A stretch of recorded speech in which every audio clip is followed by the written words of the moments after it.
कीर्तन रूपी सेवेकरता निवडलेला अभंग श्रीमंत पुतळे असणार जगद्गुरु तुकोबाराय यांचा 3 चरणांचा अभंग सेवेसाठी निवडला. विठ्ठल विठ्ठल.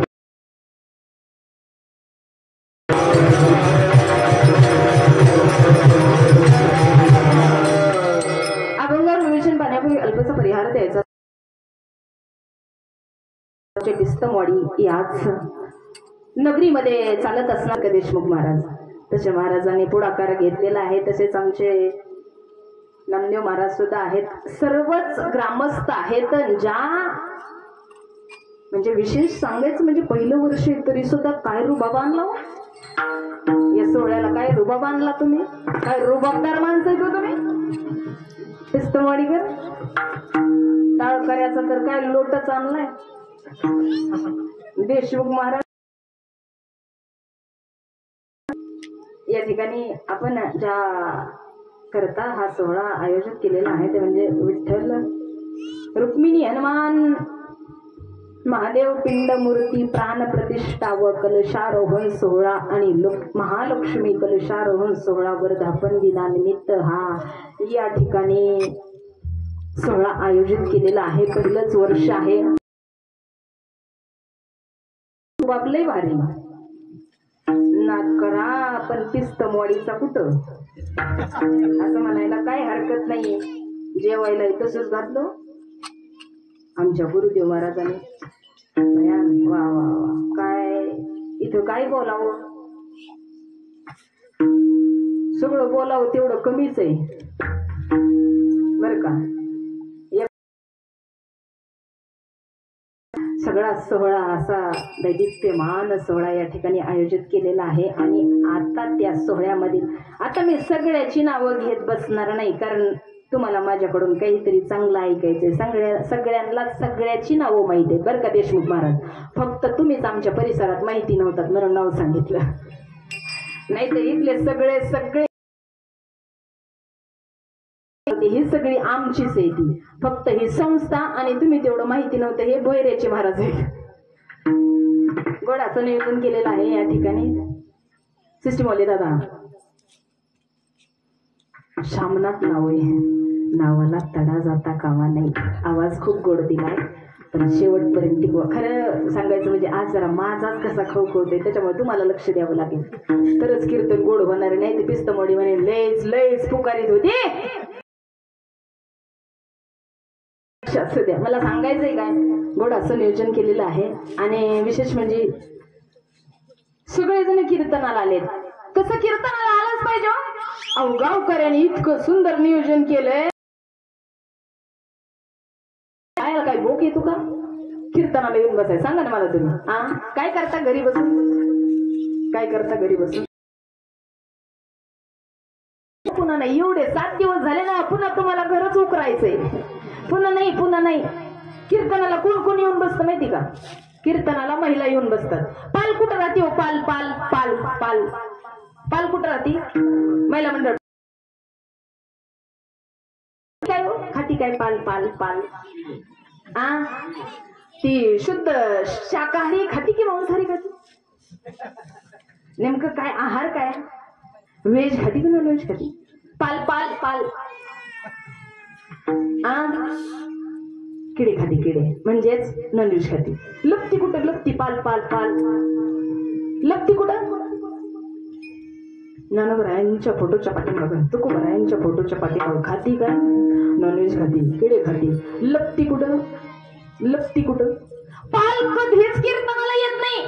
पाल पाल कधीच कीर्तनाला येत नाही. ती घरातच राहते. कोण पाल कधीच कीर्तनाकडे बघत नाही. ती जण कीर्तनाचं काही देणं घेणंच नसतं. काही काही पाली तर एवढ्या विषारी 2-2 महिने घरं फुडली. पालीनं मी कोणाच सांगते कीर्तनाला येणाऱ्या काय कीर्तनाला येईल पाली येणाऱ्या. तुम्ही बोलायचं मी बोलणार नाही. तुम्ही बोलायचं. घरी राहणाऱ्या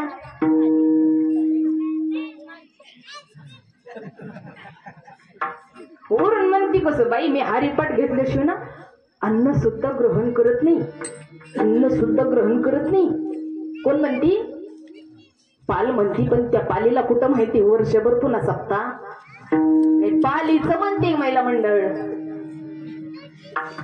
कबूतर कुठं राहतं? कबूतर कबूतर दिवळीत.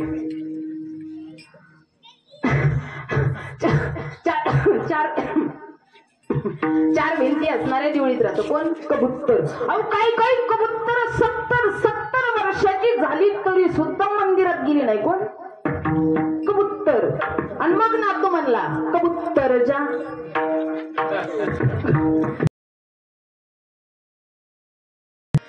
मग इथं असलेले आमचे पुरुष वर्ग एवढेच आहे का गावात? एवढेच आहे. महिला जर जास्त प्रमाण दिसायला. इथं आलेले सगळे माझे दादा, इथं आलेले सगळे माझे महाराज, पण घरी राहिलेले नातवाला म्हणावं लागतं कबूतर जा. 70 वर्षाचे झाले तरी काही काही महाराज मंदिरामध्ये जात नाही. कोण? कबूतर. समजून घ्या. मी अनुभव देणार तर मी वेगळा. मला सांगायचंय काय, अहो इतकं गोड नियोजन केलंय, खऱ्या अर्थाने इतकं गोड नियोजन केलंय, मग येऊन बसायला काय हरकत आहे का? काय हरकत आहे? काय सुंदर. अहो तुम्ही किती लांबून संस्था आणली गावकऱ्यांना. आलं पाहिजे नाही काय ऐकायला. तुम्हाला माहिती का महाराज लोक तरी काय फुकट आहेत का? ही लाईनी दिसते तुम्हाला काय फुकट आलेत का? पिस्तवाडी का जास्त पैसे झाले का? मग गावातल्याने ऐका येऊ नाही का? हेच कळत नाही कुणाला? कबूतराला आणि पालीला हेच कळत नाही कोण.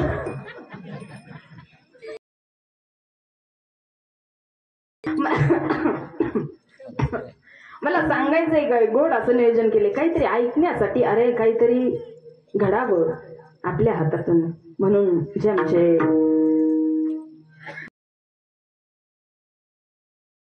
मग येऊन बसलं पाहिजे, ऐकलं पाहिजे, लाभ घेतलं पाहिजे. बरं एकदा बॅटरी चार्जिंग करून घेतल्यावर वर्षभर टिकती. कुठली? ही बॅटरी. ही ही ही ही ही बॅटरी. म्हणून एकदा वर्षातून एकदा सप्ताह झाला पाहिजे, ती ऐकलं पाहिजे. म्हणजे 7 दिवस बॅटरी चार्जिंगला लावली पाहिजे. पण काही कायचे प्लगच खराब आहे, काही कायचे चार्जरच खराब आहे, चार्जिंगच होत नाही त्यांना. ती येऊन जरी बसले तरी हेंद्र्यावर.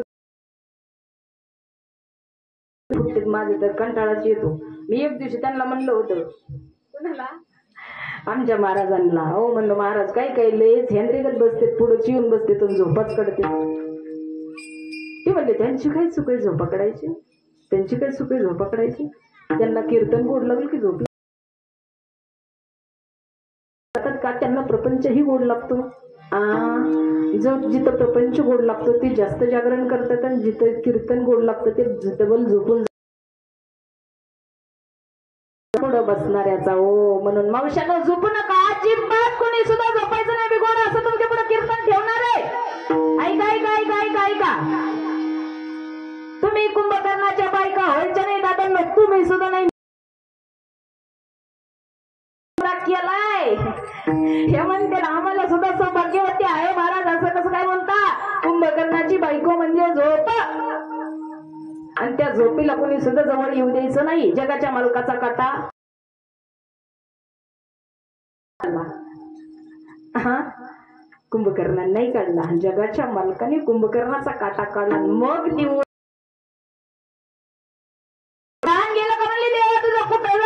म्हणले एवढी तार सप्तकात बोलू नको, सांगतो तुला. तुझं आगमन बाई पहिला मान तुला असेल कुठं? कथेमध्ये आणि कीर्तनामध्ये आणि भजनामध्ये. पहिल्यांदा येते कोण? आता 2 तास येऊ देऊ नका. 2 तासांनी आली पाहिजे. माणसं असं म्हणतात तर मग गुण वाढला की माणसं येड्यावानी करतात, पण आखा शिव त्याच्यामुळे लिमिट मध्ये पाहिजे. आणि रजगुण सुद्धा झाला तर झोप नष्ट होईल, पण फक्त त्या झोपीला सांगायचं 2 तास मला सवलत दे, मी ऐकते कानाने. म्हणून सर्वांनी आता कुणी सुद्धा कुंभकर्णाच्या बायको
जागा 2 तास जागा पुन्हा झोपला तरी काही हरकत नाही, पण आता 2 तास जागा खऱ्या अर्थाने.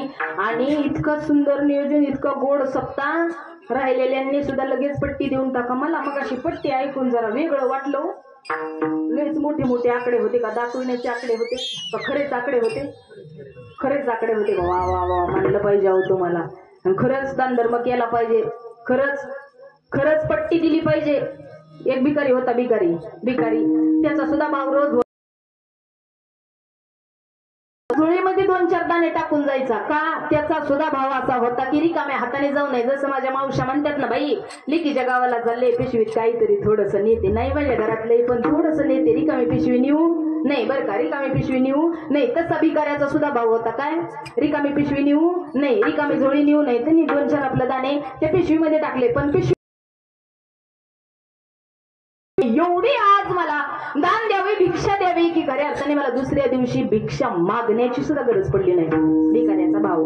समोरून राजा आला, असा मनामध्ये विचार करत करत तो पुढे चालायला लागला. आणि जसा जसा पुढे चालत गेला तसा समोरून राजा आला. पण झालं उलट. समोरून राजा आला आणि राजा म्हणला, अय भिकाऱ्या, आज खऱ्या अर्थाने मी तुला भिक्षा मागतोय, चल मला काय येते माझ्या, मला दान कर, मला दे. काय म्हणला मी तर एक विचार केला ना, हा एक बोलतोय. आता राजा याला काय बोकाला, याला काय कमी आहे का? पण मागतोय. बरं मागतोय तर आता खऱ्या अर्थाने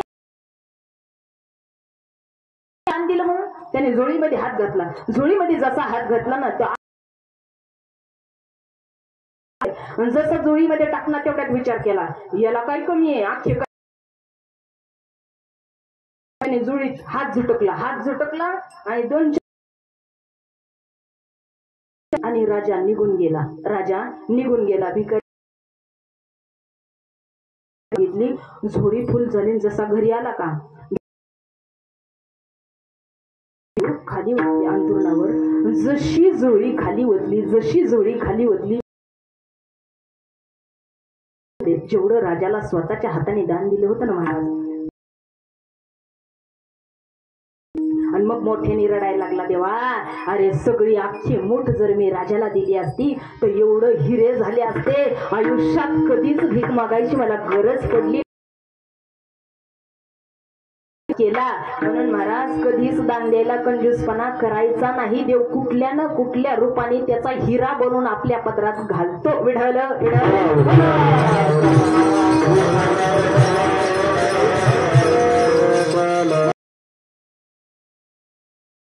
काय रोज असतो का सांगा ना. काय फरक पडतो मला सांगा, वर्षातून 10,000 रुपये दान करायला काय फरक पडतो? शेती काय कमी करावे महाराज? तेवढं नाही करू शकत का? एखादं विघ्न आलं तर अख्खं जातं. वर्षातून 10,000 रुपये दान करायला काय हरकत आहे?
Thank you.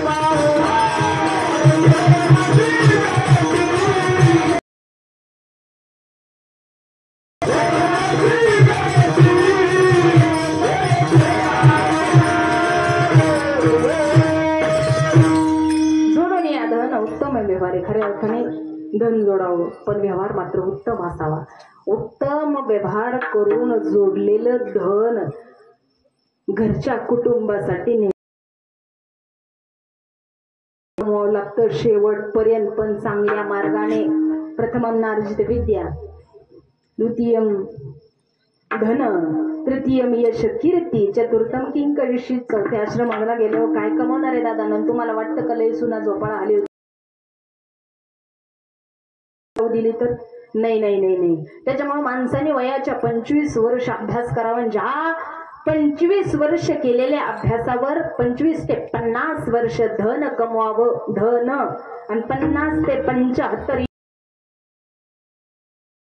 मार्गाला कसं जाईल हे पाहावं. चतुर्थम किंकरिष्यती, काय करणार आहे चौथ्या आश्रमामध्ये आपण? त्यावेळेला नक्कीच पोरग म्हणेन लय झिंदत होता. कोण? पप्पा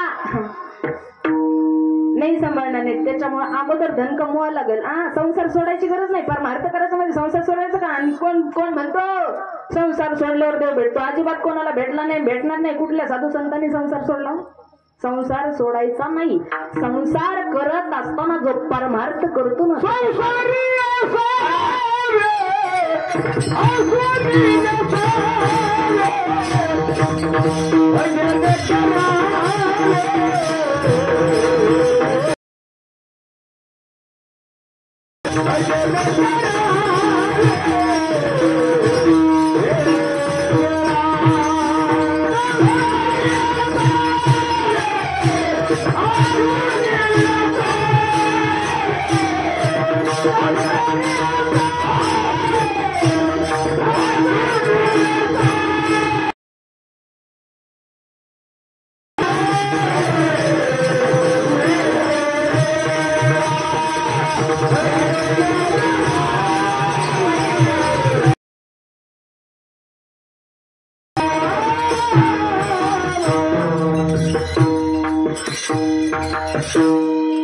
संसारी असावे असूनी नसावे, पण भजन करावे वेळोवेळा. इथंच भजन करावं. नाचायला भेटत, अन्य ठिकाणी सुद्धा नाचायला भेटत, पण आनंद नाहीये. वाईट पहिलं करायच्या बाहेरच्या बायकांना. आमची पाहुणे होती पुण्याला. काय ते नेमकं माझा फोन गेला. म्हणलं ताई काय म्हणे नातवाचा बर्थडे करती.